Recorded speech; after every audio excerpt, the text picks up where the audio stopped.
Good evening, ladies and gentlemen. I'm Lieutenant Stephen Rogers, and thank you for joining me tonight here on this broadcast tonight in North America. We have two great guests coming on tonight. Tanner's going to be with us in a few minutes from Canada. He's a young fellow that's been right at the forefront of fighting for freedom, liberty, and individual rights, and it's certainly an honor to have him on tonight. And then we have from the United States, David Frank.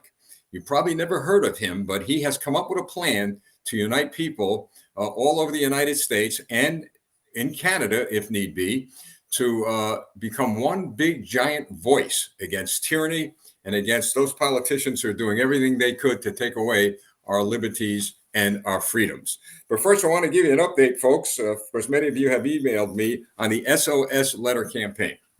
Well, as of today, we've exceeded 10,000 letters, and we are receiving an average of about 1,000 every day. So just keep on sending them in. I want to be able to have enough letters, and I'm talking about between 50,000 and 100,000 to do what we want to do with them. And that is to, A, get the media to look at all of these letters, request that the U.S. Congress and the U.S. government understand what's going on in Canada, and more so understand that what is going on in Canada is becoming a national security issue for the United States. That'll be our job here to convince our lawmakers to understand that, because we're going to bring these letters to the United States Congress when we have enough of them. They're going to hear from the people. They're going to hear from you.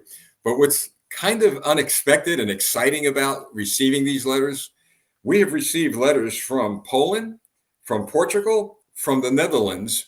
And as we go through these stacks of mail, we're finding more and more people from different countries are responding to the call of the Canadians who need help. They need help in making sure that their country does not become a communist country. And as I said all along, folks, what you're proving, and this is very, very important, you are proving that it is very, very effective to work within the framework of the law in a very methodical and strategic and tactical manner. And there's nothing that any tyrant can do about that. So this is what I say to all of you: job well done, and let us keep this up, because it is very critically important that we continue with this effort. All right, let's get our buddy here, Tanner. Tanner, do you hear me loud and clear? I hear you great. Can you hear me? Well, all I can say is, whew, thank God. A little inside joke, folks. I had some issues today, and one day, well, you'll find out about that. Tanner, thanks so much for joining us. I want to talk to you about a few issues, in particular one, and then I'm going to leave it to you to help us out here in America to understand what's going on there. By the way, let's start with C-11, because we've been working on that. Folks, the good news is, and Tanner, I don't know if you know this, is that Jesse Waters on Fox News, he did a bit of a special on what is going on in Canada, and part of that special had something to do with C-11. But what I thought was astonishing, and this is very important for the Canadian people to understand, because your voice is being heard worldwide. You probably can't see this because it's backwards, but this is a full page, Tanner, an absolute full page in an international newspaper, okay? I mean, the whole page, it's right here. And the headline is, well, if I could find it. Okay, the headline is this: Canada, with Bill C-11 now law, what to watch out for to fight online censorship. A whole page went worldwide. So what you're doing, folks, what Tanner's doing and what others are doing in your country to heighten the awareness of people around the world, well, it's working. So Tanner, it is working. How are things going now with C-11? I know it passed, but we're hearing a lot of different information coming our way. Maybe you could help us build a frame around this. Right, sure. Well, first of all, I think that's so encouraging to hear that the message of just how dangerous online censorship is and Bill C-11 is reaching all across the world. That bill C-11, is probably one of, if not the most dictatorial bill that not only this government has passed, but I would argue all governments since the inception of Canada itself has passed. When you read the contents of exactly what is in there and what powers it gives the federal government to do with regards to online content, it's something straight out of a communist playbook. It's something straight out of the USSR. If the USSR, in Stalin's era, were manifested in Canada today. What it does, put simply, is it gives the government, and they call it, of course, the CRTC, this our regulatory board for radio and telecommunications. But really, it doesn't matter because it's overseen by the federal government. So what it does is it gives the federal government the power to regulate what content they deem is either Canadian enough or not Canadian enough. So that is, if you have a program and the federal government says, there isn't enough Canadian influence in that program, there isn't enough Canadian information in that program or that broadcast or that podcast, et cetera, et cetera. We don't think there's enough of those things. And so we're going to force algorithms to lower that content on your feed. It's going to go lower and lower on your social media pages and so on. So you have less of an opportunity and less of a chance to see it. Now, of course, you and I know that when the government talks about Canadian heritage and programs being Canadian or not Canadian enough, what they really mean is whether or not said programs talk about the truth. If a broadcast or a podcast speaks truth and calls out Trudeau's corruption for what it is, and calls out the dictatorial actions of our federal government for what they are, then that program will be labeled anti-Canadian. They'll say the values that are being expressed in that broadcast aren't the values that Canadians share. And so it's going to be, throttled and censored with regards to its production. On the other hand, if the program is pro-Trudeau and pro-liberal ideology and pro-big government and, this modern globalist agenda, then it's going to be put front and center because it's promoting Canadian identity and Canadian values. And so that bill itself is one of the most Orwellian bills that our government has passed. If I were to say one thing, to your American citizens and to people all around the world, it's just to know just how bad, this government is. I don't know that it's even possible to sufficiently comprehend how tyrannical and dictatorial this government is. And just at the speed by which they're moving is devastating. The speed at which they're passing all of these bills. There are more bills in the House, like Bill C-18 and so on, which also increase censorship. The speed at which they're passing those bills is something that most individuals, by the time they see what's happening, it's too late. The bill is already passed. And so all of us up here are so grateful for your efforts and for programs like Walters and so on, who are bringing to light just how bad and dangerous in regards to C-11 that bill is. Tanner, I've expressed to people the importance of these letters. Look at the media is optics, all optics. We could actually make a phone call, tell people to call and send individual letters, but you bring 100,000 letters to the doorstep of Fox News, Newsmax, One America News.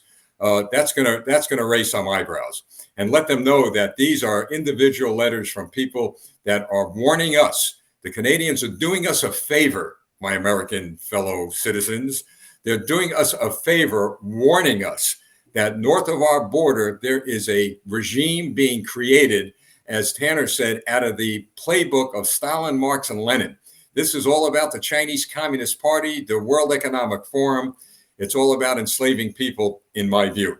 Now, Tanner, I would expect, and I hope I'm wrong, that once they really go full throttle on this, we probably will be one of the broadcasts that will be either filtered or banned.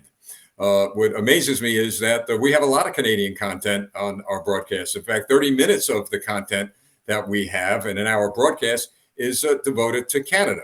It's devoted to the tyrant named Justin Trudeau. It's devoted to the, and I don't like calling names, but you know what? I'll tell it like it is, the cowards in your parliament.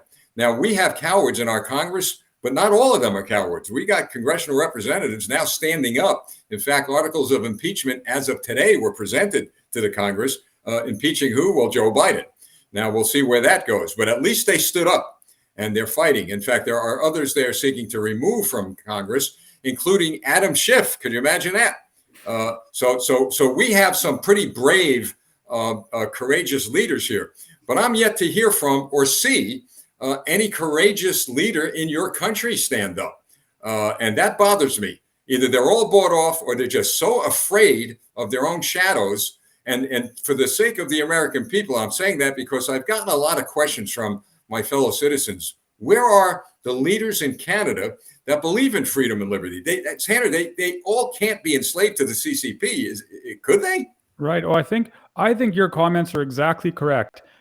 Compared to America, our leaders, and you use leaders with air quotes, all of them, or the vast majority of them, are so progressive and so saturated with a modern ideal of morals that any sort of real leadership at all is absent from our nation. As far as I'm concerned, the first thing that our leaders have to do and the nation has to do, if we want to reverse this trend, is repent of its sins and get on its knees. The nation needs to get on its knees and pray. We've been looking and looking for salvation from a leader. And as our leaders are so graciously showing us, salvation and hope doesn't come from them. Because, like you mentioned, we hear all of these tyrannical policies that are being imposed. And it seems like all of the leaders just, whether they outwardly agree with it or not, allow these bills to be passed. For example, the way it works in Canada in the federal government, if you want to pass a bill like C11, it has to go through the House of Commons, and then it has to go through the Senate to be approved. And that order can be reversed, but that's not the point. What matters is it has to go through two different houses. Well, C11 goes to the Senate, and the Senate says this isn't a good bill. And so they send it back to the House. This is Trudeau's House.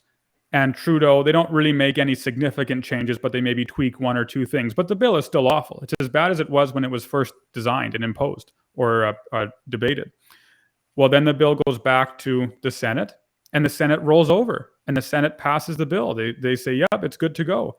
And so we're seeing more and more of these situations where our leaders and our bureaucrats, who are supposed to be, again, I'm using quotes, a check and balance on power, aren't that much of a check and balance on power at all. And so I think what you, for example, and what your group is doing, and what individual citizens are doing by standing up for themselves and congregating in groups and organizing themselves peacefully and legally and so on, to affect political change, are much more effective. And they are demonstrating morality to a much higher degree than what our members of parliament are currently doing so right now. Well, hold on, Tanner. Hold on, Tanner. I got your back. Oh, did you lose me? There we go. Yeah, we're having a little bit of a problem on our end. That's fine. Anyways, I think your comments are exactly correct. And so again, to the nation, I would say, repent first, seek the Lord's face, and before all of the economics and all of these other problems are going to change, the morality of these politicians and our leaders have to change first. The foundation is rotting. It's rotted. And so you have to tear out the foundation and re-pour new concrete that's solid and steady, and then build up, rather than try and go from the top down, if that makes sense. It makes a lot of sense. Interesting enough, I wake up every morning at 4 a.m., not voluntarily. I have a German Shepherd who likes to play catch. But when he wakes me up, I immediately go to my Bible, and I read a lot about Charles Spurgeon's commentary. And it's interesting you mentioned the power of prayer and power, because I read this morning where Spurgeon had mentioned that all of these dictatorial leaders written about in the Bible eventually meet a very horrific, terrible end, every single one of them.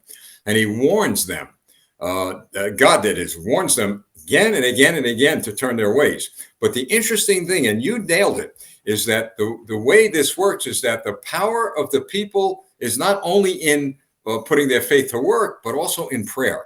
And I cannot overemphasize that enough. People will think, well, I pray, what does it do? But that is our most powerful weapon, at least in my view, against tyranny and against those bad people.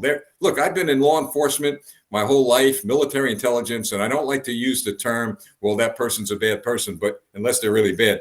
But these people are not only bad, they're evil. And they may not even know they're evil, but we know they're evil, and we know they're bad, and we know we have the power to overcome them. And that is through the power of prayer, as well as putting our faith to work, whether we write letters, whether we support all of the live streaming going on in Canada and your broadcast and others. We could certainly be very, very effective when we seek God and when we seek the Lord and he guides us. And I'm glad you brought that up. And I really appreciate you bringing that up, because that is very, very important. With regard to diversions, let's talk about that. Now, in America, and I'm sure in Canada, you're getting tons of emails, folks, all kinds of conspiracy theories. A little something happened in South Carolina, and all of a sudden, Red China's involved, or the Russians are involved. No basis of all this stuff, but they're pounding away. And what did they say years ago? If you tell a lie enough, people are going to believe it. So if I'd like you to speak to that point, that people need to just delete this stuff. Don't share it. Don't say, hey, look what I got on the internet. Just don't share it. And if you could just reinforce that, because you're one of the guys that talks truth, you're credible, you have information that people need to hear, but they need to hear the truth. And that is what you're giving them. Oh, yes. Well, thank you. But you're quite right. Like, the scriptures are clear. It's don't indulge a lie. And we live in a world where information is so instantaneous that, actually, this is a Spurgeon quote too. Speaking of Spurgeon, Spurgeon has a quote where he goes, a lie can go all the way around the world before the truth has a chance to put on its shoes. And that's exactly correct. And so in this age of not only instantaneous information, but also information which is suspect, which isn't necessarily credible, and which comes from ideologues and activists that are trying to promote an agenda which is explicitly anti-human. When you read about these agendas, Trudeau's example is a good example of agendas that are anti-human and anti-Christ. As individuals, we have absolutely no part or no reason to take part in any of that sort of information, which is entirely incorrect. I just did a video today on how, and this is with regards to political leaders, but I think it applies to this example as well, how as political leaders, but also as individuals, you and I, we have absolutely no business in compromising morals or compromising what we believe to be true in the name of, for example, winning an election or generating views on a website or, hoping to find the newest gossip and so on and so on. If you have to compromise your morals, say, to win an election, then the election shouldn't be won. Or if you have to, read an article which the information is suspect, the information isn't necessarily true or is leaky at best, and yet you still decide to post it or share it because you want to hopefully generate some discussion or perhaps receive some views on your page, et cetera, et cetera. If you have to do that, then discussion doesn't need to be had, or the page doesn't deserve to have the views. We're in a situation right now where morality is already so muddy in our modern world. Everything which is right side up is upside down, and everything which should be upside down is now right side up. Everything's inverted. Things which Isaiah says this happens. This is on Isaiah 5:20. He's like, everything which is right is wrong, and everything which is wrong is right, and dark is light, and light is dark, and sweet is bitter, and bitter is sweet. And so in the same way, because you and I and your audience understand the truth, and because we understand just how easy it is for individuals to become confused about what's right and what's wrong, especially as the mainstream media promotes more lies and promotes more information which is incorrect, and as politicians do the same, then we have an obligation in any instance, but especially in this instance, to be so airtight and so careful with what we look at, what we watch, what we share, what we read, how we read it, where we get our information from, and so on, to keep that morality and to keep the truth as concrete as possible. Tanner, over the past 48 hours, I've received maybe close to 1,000 emails about something going on in Alberta.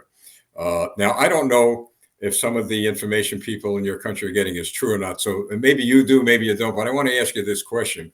Most of the emails are saying this, that there are fires out there, that they're being set deliberately, and they're being set to confiscate weapons from people. In other words, they're saying in the emails that the firefighters are going in with the police and everybody under the sun going into these homes and just illegally confiscating weapons. I don't have any information that could corroborate that. Maybe you do, but this is an example of, folks, unless you get it corroborated, because it causes panic. But if it's happening, yes, it's a real concern. Anything you could add to that, Tanner? Well, that's an excellent question. So I did a video last week asking the question, are all of these fires in Alberta being intentionally set, or the vast majority of them being intentionally set? Because when you listen to individuals who are living around the fires, or who have a working knowledge of the way fire operates, or who have lived up north where it's full of bush and forest all their lives, almost all of them are saying something here is wrong. The patterns of the fires is strange, to say the least. To say the least, it's strange. It's not coincidental. I believe that even though it's early spring, it's happening in what many are deeming a pivotal election year. Even today, I just read that over 80% or 80% of Alberta's oil sands are right now at risk for shutting in or shutting down or being damaged because of the fires. Now, that's a big deal when you realize that Alberta has, it's either the third, I think it's the third largest oil reserves in the world. We produce some 3.4 million barrels of bitumen oil every single day, which is, that's an unbelievable amount. And I know that America relies on a lot of it. We ship a lot of oil to America. So when you hear that 80% of our oil sands are at risk of being, shut down or shut in or damaged because of these fires, that again seems so convenient. You begin to ask questions. You can say that's so convenient, and then you have a little wink because something here is going on. And then I was listening to an individual who was confronting his council with regards to their fire response here in Alberta. And this man was giving an account of what was happening. And he said, my friend had a bulldozer, a cat. And he says he was pushing dirt. He was making a fire line, a fire break. And he said as he was doing that, he was later told by authorities that he couldn't do so. He didn't have clearance or something, who knows what, to create this fire break, even though there were no authorities yet fighting the fires. And so again, you have to ask the question, why would it be that, and there are more reports than just this, why would it be that government won't allow private citizens to help fight fires, especially if they're near their homes? But at any rate, why not let the private citizens help? And why are these fires taking such a peculiar path? It's like a straight line. Something strange is going on. And so on. Now, with regards to weapons confiscation, I haven't heard. What I would say, though, is it wouldn't surprise me. I'd be, if proof was generated that displayed that authorities were coming into homes during these fires and taking weapons, I wouldn't blink twice. You see all that Trudeau, and any government for that matter, but Trudeau and his Liberals are capable of, and what they want to accomplish, especially with all of these bills banning weapons in our nation. If that was the case, it wouldn't surprise me for a moment. And I think people are waking up to this. The time for saying, government would never do that, our leaders would never do that, they'd never invoke this policy, they would never exercise this nuclear, arsenal that they have, those times are over. Those times are gone. We've seen what they've done over the last 3 years, let alone the last 10. And it's abundantly clear that except for repenting of their sin and turning to righteousness, these governments will do anything to achieve their objectives. You brought up the word proof, and that's what I share with people. Look at, as Tanner said, especially the United States government at this point, after the Russiagate hoax, which we just recently found out that Hillary Clinton and that whole crew was behind it. I don't put it past the government doing things that we in the past would say they wouldn't do. But I've always said, and I said this, by the way, to some of the people in our country who said they had enough evidence that there was election fraud. And then we find out that they never had the evidence, that this stuff was going out for whatever reason, and got this whole country in a frenzy. Now, look, I think something went on. All right. No doubt about it. But I'm trying to tell people, look, don't put it past some government operatives sending this stuff out to confuse people, to distract them, to get them away from the real cause, which is to fight for freedom and liberty. So I'm glad you mentioned that. So, folks, I would caution you to this degree. Make sure, because believe it, take it from what we're seeing and what we saw happen in the United States with regard to the election integrity issue, with regard to Russiagate. No proof, absolute no proof at all that these things were going on. And we find out later that in Russiagate, it was a complete lie. with regard to the election integrity issues. We're going to be broadcasting with some experts in the near future about that. But my point is this, Tanner, and if you could weigh in on this. What you and I just talked about, I believe, are topics that are weighting us down. They're like anchors. They're holding us down, not enabling a lot of people to move forward. When I hear Americans say, and some Canadians have written say, I'm not going to go vote. I'm not going to get involved. It makes no sense. They've got the control. Tanner, I believe that in Canada, as well as in the United States, we the people who believe in God and country, who believe in the Constitution and your Bill of Rights, I believe we far outnumber the bad guys. I really believe that. So the question is, why aren't the millions and millions of Americans and Canadians going to the polls, standing up and doing what a lot of you all are now doing and a lot of our Americans are doing? Yes, that's a good question. I would add to that. I would say, even if it were true that the bad guys outnumbered the good guys, and I agree with you that I believe those who share our values and our desires are far more numerous than those who don't.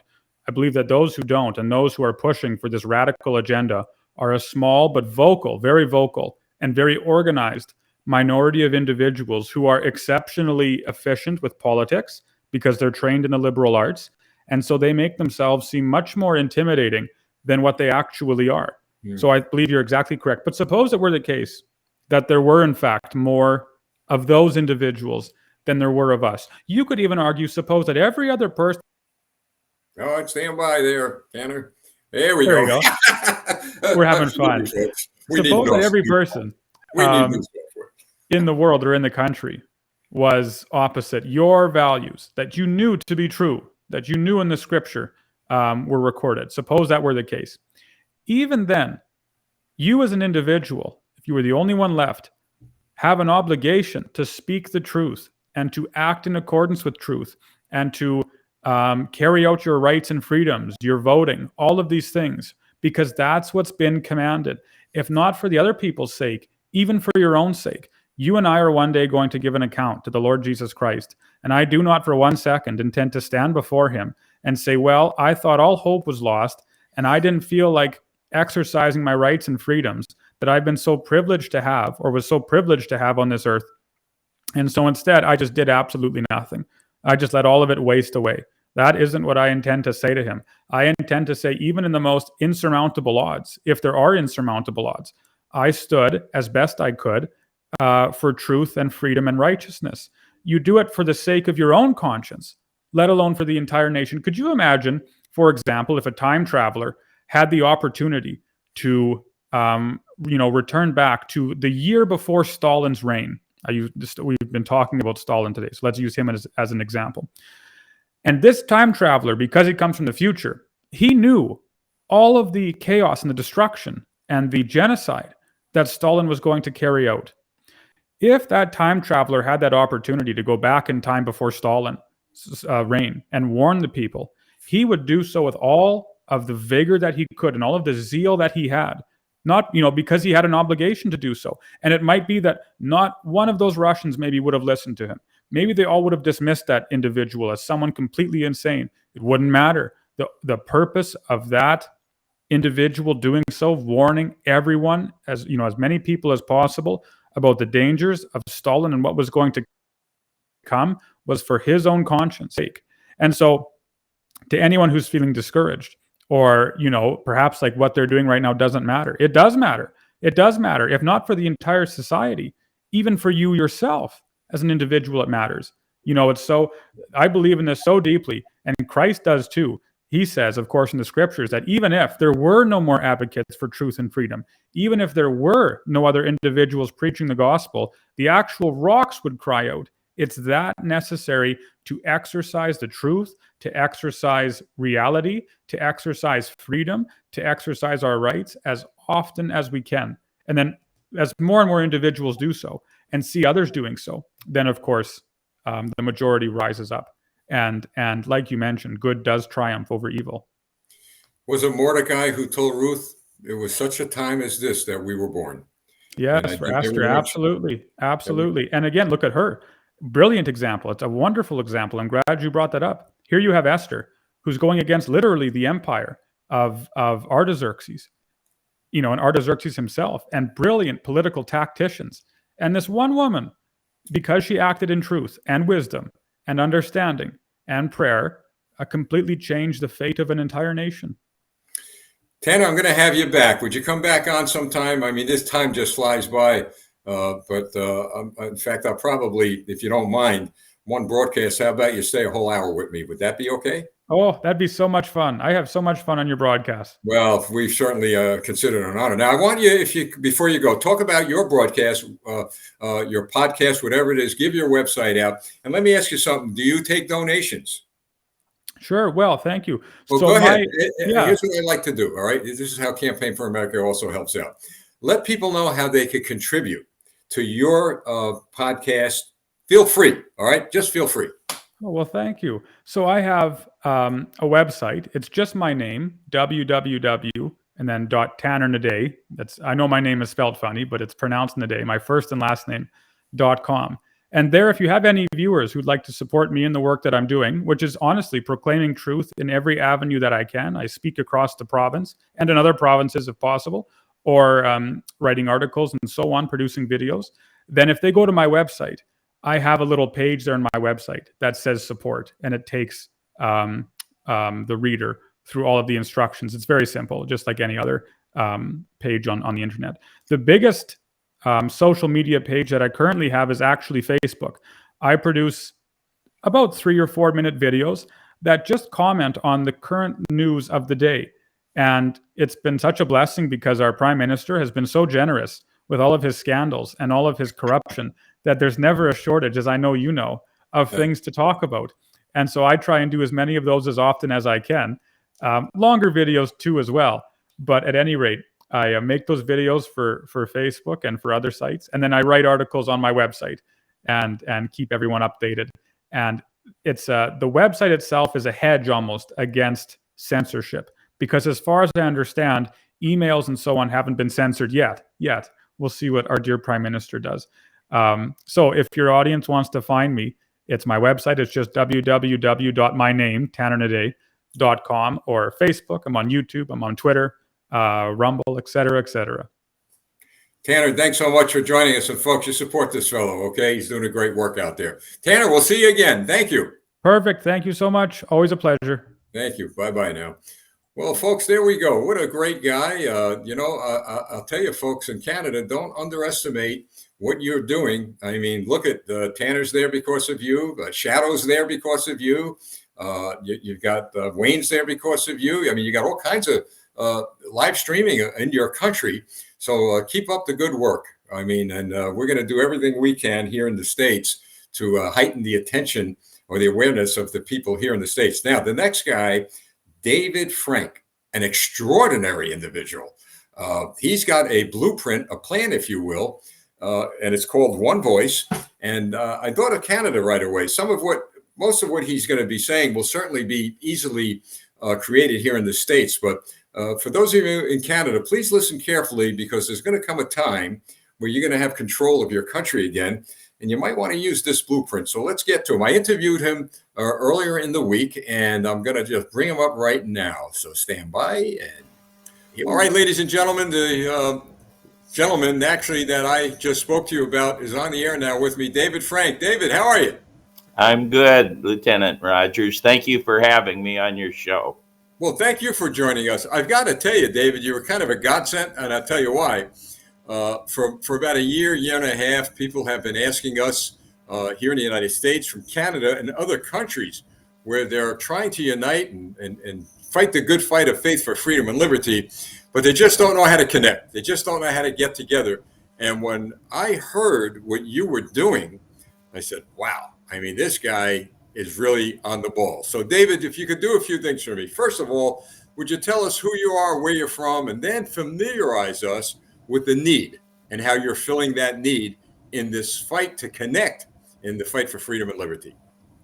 Sure. And thank you for your patriotic work. I watch your programs all the time, and you do a terrific job, and it's an honor to be on your show. But my name's Frank. I'm from South Bend, Indiana. I've been an activist for quite some time, ever since I realized that America was not working. And I'm old enough to remember when it did work. When I was growing up, things were great. And over the last 60 years, I've seen our great country go down the proverbial toilet. But then I realized that we don't live in the world that they lived in back in the 1700s. We live in this magical world of communication technology. I mean, look, you and I are, across the country from each other, and we're able to sit here and we can talk to the audience. It's truly amazing. And if you listen to TV, radio, and the internet, people are talking about the problems. And we can talk about the problems until hell freezes over. There's so many problems. In fact, I personally can't think of anything in America that's working today. But we do have this amazing communication technology. And unfortunately, it's being used on us. It's being used to program us to believe things that are not true. A lot of politics, a lot of things that I think the average American doesn't agree with. You turn on the TV, a lot of sex, a lot of violence, programming our society to be not what it should be. So what we're promoting is a plan called One Voice Now, and it does exactly what it says. It gives everyone one voice now. Today, we have the technology to fulfill the Constitution. The Constitution was an attempt to use politicians to give we the people a voice, from back in the 1700s. The Declaration of Independence tells we the people that it's not only our right, but our duty to change the system that we're using, just like they had. And they never dreamt that we were going to have the communication technology that we have today. So what we're saying is this: America owns a TV station. It started back in 1969, and America was excited about it. They thought, hey, public broadcasting, it's actually going to broadcast the public. Well, the last thing the federal and the state and the local government wants is for us really to have a 21st century voice. So what they started doing was they started financing it to make sure that instead of broadcasting the public, we're watching Antique Roadshow and cartoons and 60s music, like that. I believe what we need to do is stand up across the country and actually around the world. I know that you have a lot of people in Canada that watch your program. They have a public broadcasting station too, and it's networked all across America. It's networked all across Canada. They have it really around the world, to tell you the truth. All countries have their own public broadcasting station. So what we want to do as a country is stand up, sort of picking up where Ross Perot left off. Back in the early 90s, he was on Larry King Live, and Larry King said to him, he said, Ross, he said, you're a smart guy. He said, if you ran this country, what would you do? And Ross Perot said, well, I'd build a technological town hall meeting system. And America went crazy. I don't know if you remember this. I think you probably do. Yes, I do. Yes, I do. And the next day, America put him on the ballot. And unfortunately, the system got to him. He backed out. But I was doing a radio program at that time called Stand Up America that the politicians absolutely hated, because I was telling the people over the radio program that we had the technology where we could have the decisions made by we the people, the way that our founders wanted them to be made. The program got so much pressure that our only talk radio show station was forced to go to music. But we've been pushing it ever since. We have the technology now to fulfill the vision that Ross Perot had. And what we want to do is we want to use our local public broadcasting station. It's a station that we the people own. And we want to demand that it's used to give everyone a voice. And so we want to transform that station. We have all these stations. We've got the food channel, the travel channel, sports channel. We have all these channels, but we don't have the most important channel. And the most important channel is the local issues TV, radio, and internet channel. And what we want to do is we want to use our local public broadcasting facilities to actually broadcast the public. Quite a unique idea, isn't it? Public broadcasting, broadcast the public. And what this station will do is will be a platform in every community, because there are people in your communities right now that have ideas to make education better, environment, taxation, healthcare, infrastructure, whatever it is. But those ideas go nowhere. You know, they say government is where great ideas go to die. What we want to do is we want to use our local public broadcasting facility as our station that gives the people in our community a platform so that they can present their ideas directly to the community over the TV. We'll simulcast it over the radio and live stream it over the internet. And then we'll debate these ideas, because we want people to be educated on these different solutions. And we'll videotape the debate. We'll have a debate on it, videotape it, present that over our local public broadcasting station, simulcast it over the radio, live stream it over the internet. And then when you see an issue that you want to vote on, all you'll do is call a local number.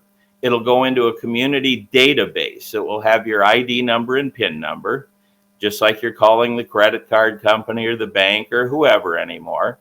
It'll ask for that. It'll ask you what issue number you'd like to vote on. Press 1 for yes, 2 for no, count your vote, block you out from voting more than once. And we can now have decisions made in a 21st century way, of the people, by the people, and for the people. The problem that we're having, the reason that we're losing our America, our country, we're using a system out of the 1700s that has not one word of communication technology in it. If you read the Constitution, there's not one word of communication technology in it. The government and corporations are using this communication technology on us. And what we've got to do is we've got to get smart, and we've got to use it for us. And by that, I mean, we have to use the TV to give the people a voice in our community. And you know, like I said, we're voting on American Idol, Dancing with the Stars, CNN. We can vote very simply on these issues. It'll go into one computer database with a backup. It'll count your vote and block you out from voting more than once. And it's really that simple. And well, David, here, if I may, so where does this begin? Now, you're right about one thing, and I'm thinking, boy, a lot of this has been hidden in plain sight, because you're absolutely correct. I think every town in America, including where I live, we have what we call a local access PBS station. Yeah. Some of them are not being used. Some of them, nobody cares. Nobody's on the air. So I think step one is to let people know, hey, look, you've got the resources. But my question to you is this, because I believe a lot of people are asking, well, all well and good. Well, who's going to run the shows, the stations? Is it going to go back to a corporation, or is the government going to control it? Now, we in America know we can control these things. So let's think about step one. How do we organize? How do you get people in these communities to say, okay, we're going to set up a committee and we're going to set up a PBS station here locally? Absolutely. And what you need is you need a blueprint. You know, whatever you're building, if you're building a bridge, you need a blueprint. A house, you need a blueprint. And if you're building a communication system in your community, you need a blueprint. The blueprint is right there. It's at onevoicenow.org, ONEvoicenow.org. And it will be the station, people in charge of the station. They will use this blueprint for raising, debating, and voting on issues. Now think about it. In your community right now, you have a city council. We have a city council. We have 9 people, average citizens, that sit on the city council. And they're supposed to be representing 267,000 of us. I'm 75 years old now. I've never been asked my opinion on any issue. I have no voice. I have no representation. And this is our opportunity to use today's technology to give people like me and you an equal voice on the issues affecting our lives. We don't have to settle with 9 people making decisions for 267,000. We can now fire up those brain cells, all those 267,000 brain cells in our community. But to answer your question, the blueprint is there at onevoicenow.org. We can't. I read it. We're going to take over this station, and we're going to. No, we have to have a format for raising, debating, and voting on issues. Well, I read the blueprint. Extraordinary work you put into that, and it takes you step by step, just about, on how you could do this. So we can go, and you're absolutely right. It takes the people. It takes a small number of people, by the way, to tell the city council, wherever you are, well, this is PBS. It's supposed to be sponsored by the people. Well, the people are here. This is what we want to do. And then the people, at least in America, they're mandated now, the government, to do this. Now in Canada, David, the situation there is really bad. The legislature there, Parliament, passed a law that basically is going to filter and censor a lot of media coming in and out of Canada. They took their playbook out of the Communist Manifesto, and I'm not saying that lightly. I mean that. I know. But this looks like a plan that could pretty much overcome that, because the people will be communicating perhaps with each other. So they go to your website, they see this plan, and then the step-by-step plan is there, and then they just have to follow that plan and build, correct? That's right. All they need to do is build a coalition of people in their community demanding it. Dave Frank demanding it is not going to get the job done. We have to stand up, sort of like they did for Ross Perot, but they have to stand up for One Voice Now, and they have to tell their local public broadcasting facilities that we want a voice. That's what we want to use our public broadcasting facility for, to give everyone a voice.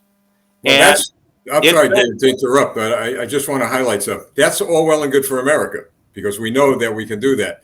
Now in Canada and some of these other countries, it's different, because the government is funding their media.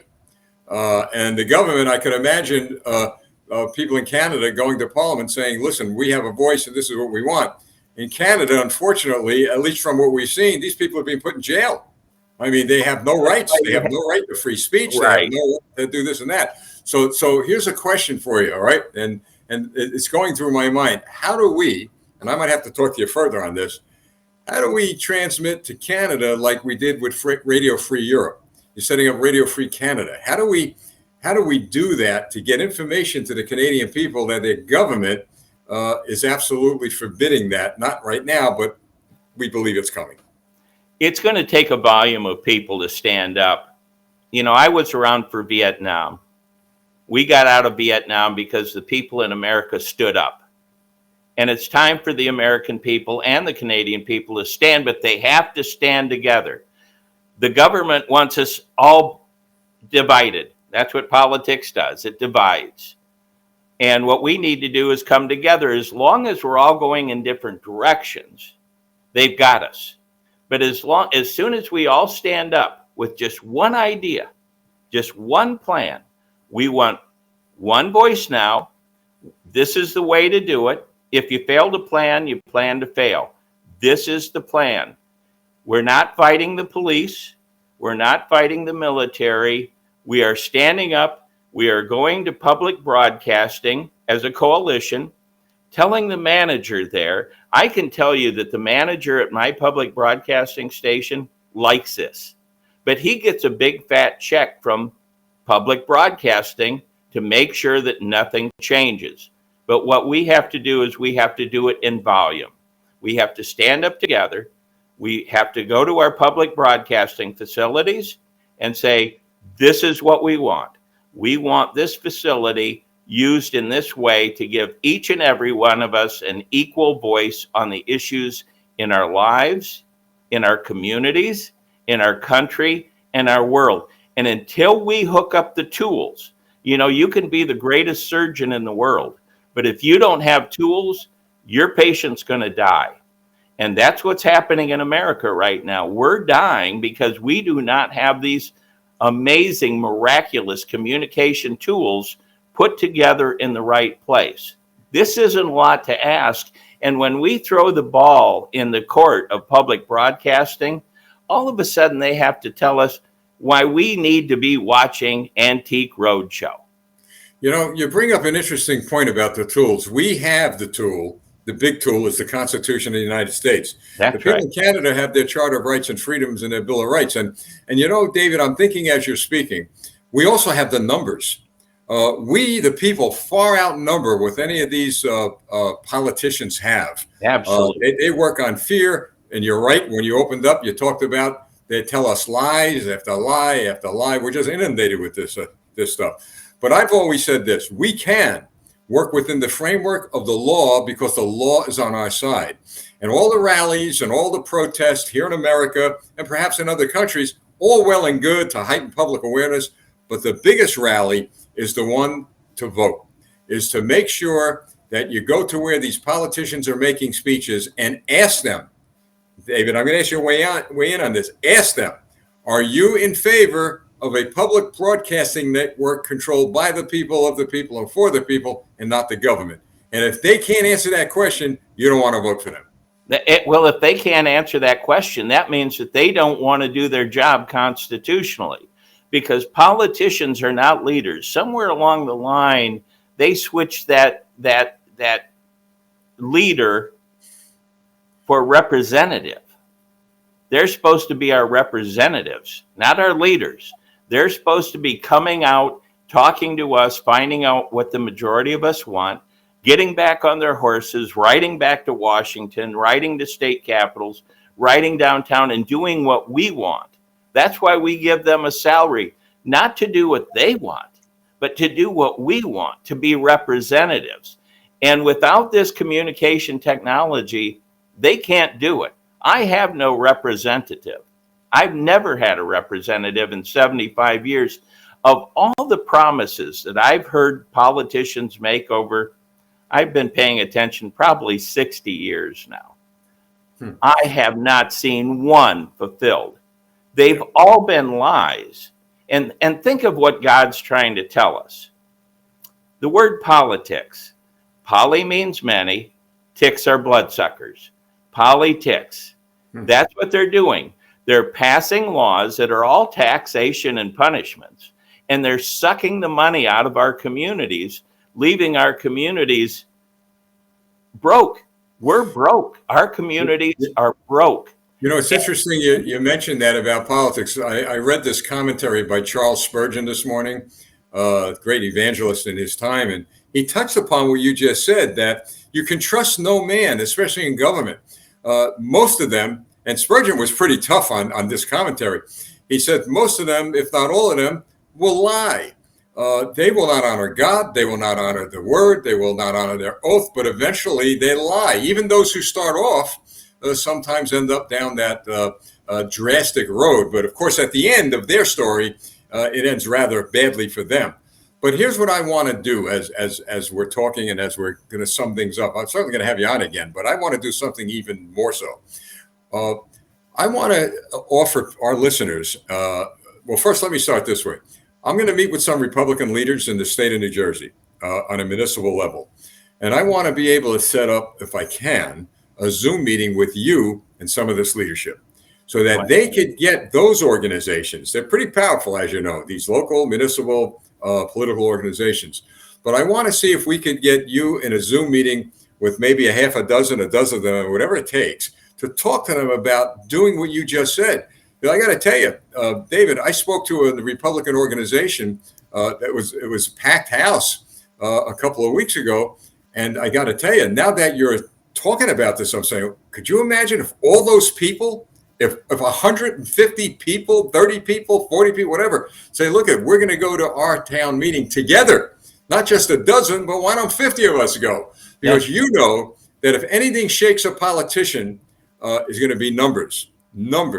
So that's number one. So I want to be able to do that. Secondly, I want to be able to use, and I promise God we'll use these resources he's given us any way we could to help in this fight for freedom and liberty. There are people around the world watching. They've been in touch with us. Particularly, I'm concerned about Canada. I'd like to set up a Zoom meeting with you and some of the people from Canada that live in some of the areas, in fact, all of the areas, every province where they are being victimized by the government. And maybe we have a round table, David, if you can, with them. Absolutely. And what we'll do is we'll urge them, and I'm going to ask you again, urge everyone to get that blueprint, and it doesn't cost any, right? There's no hidden fees, folks. This guy's on a level. He's in we're not in it for the money. We're in it for freedom. But share with them again your website. And folks, if there's an issue regarding you can't get to the website or whatever, you just email us and we'll get it off to David. So what's your website again, David? It's onevoicenow.org. ONE voicenow.org. There are about 6 pages. There's a video on one of the pages, and sorry. Okay. Oh, sorry. That's great technology. But yes, please go there. This is so simple. This is so simple. Watch issues over the TV, radio, or internet. Vote by phone. Let's go. Let's quit looking for that needle in the haystack.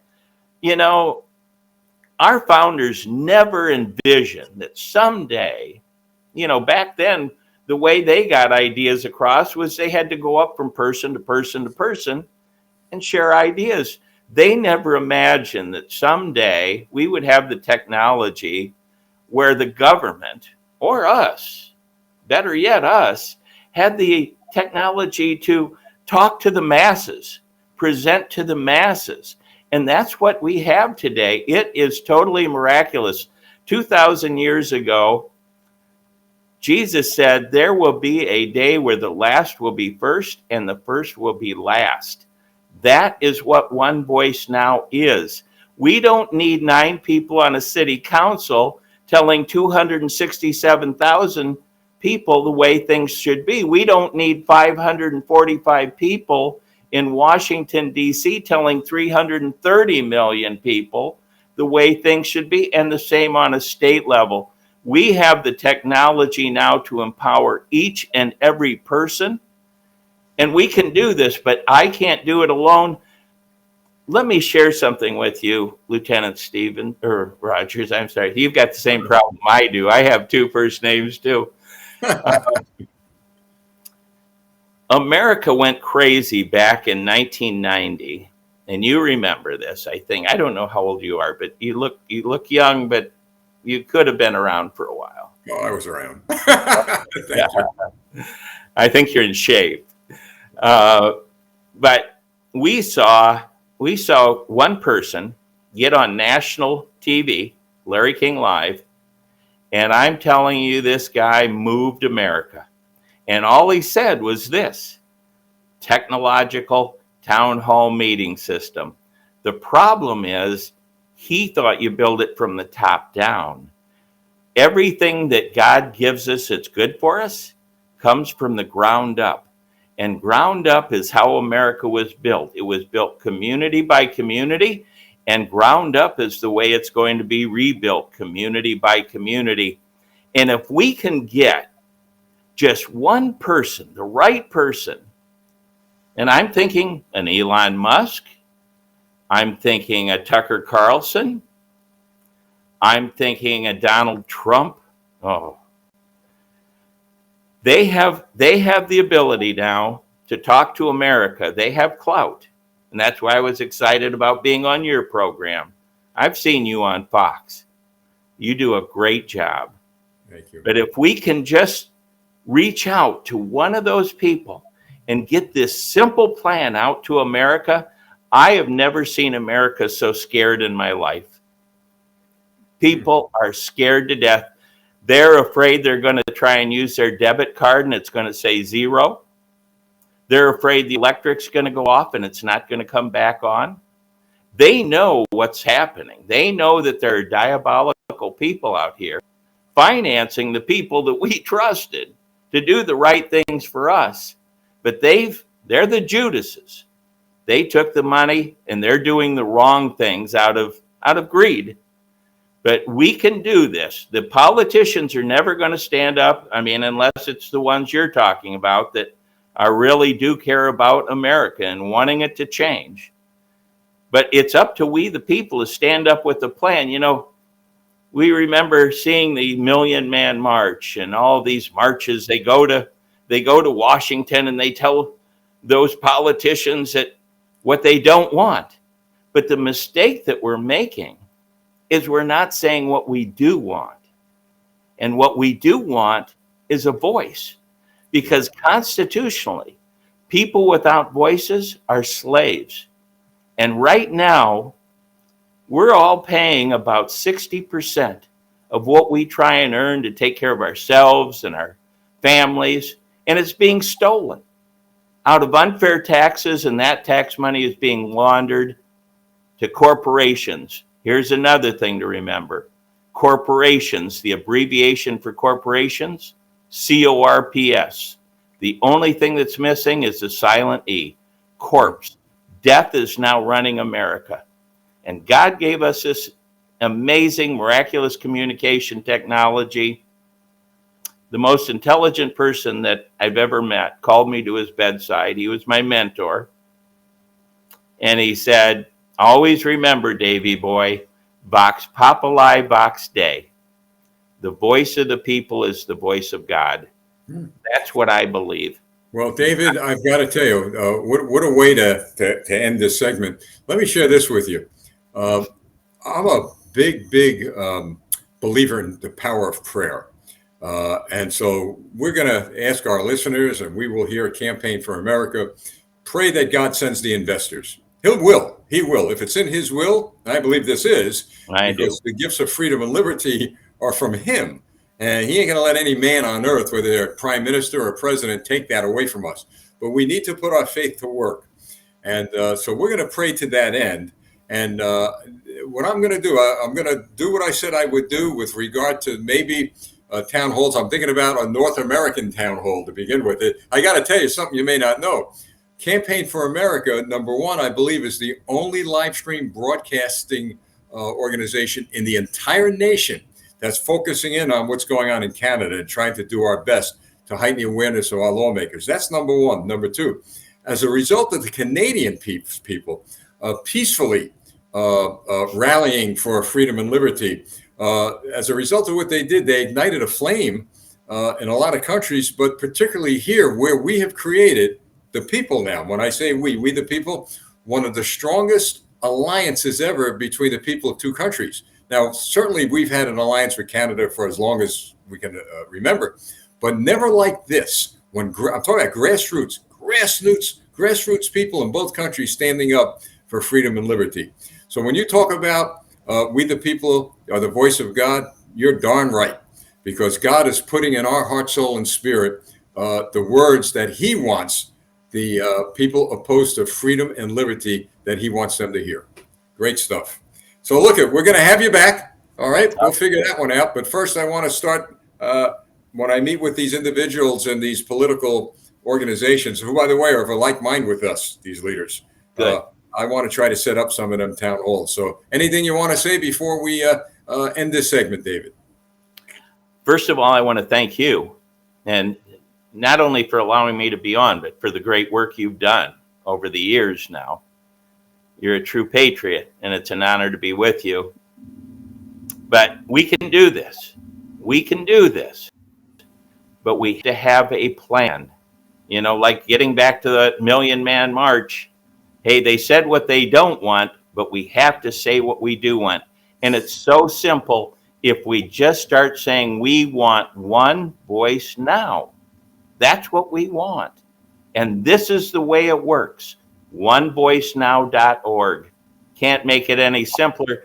And America is a special place, man. We have people from all around the world that have brought their talents to America. It's what made America great. And people around the world that are looking at their governments and are sickened at what they're doing. They're waiting for America to lead. And I believe that if we stand up in America with One Voice Now, people in China will go, hey, look what they're doing in America.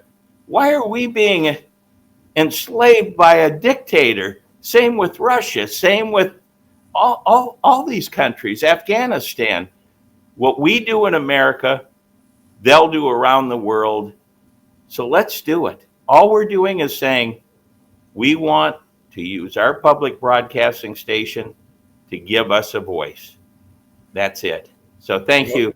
Thank you, Lieutenant Rogers. I appreciate you very much. Oh, it is I who thank you, David. It's an honor to know you, and we'll be talking real soon. God bless you, David. Thank you. Thanks very much. Thank you.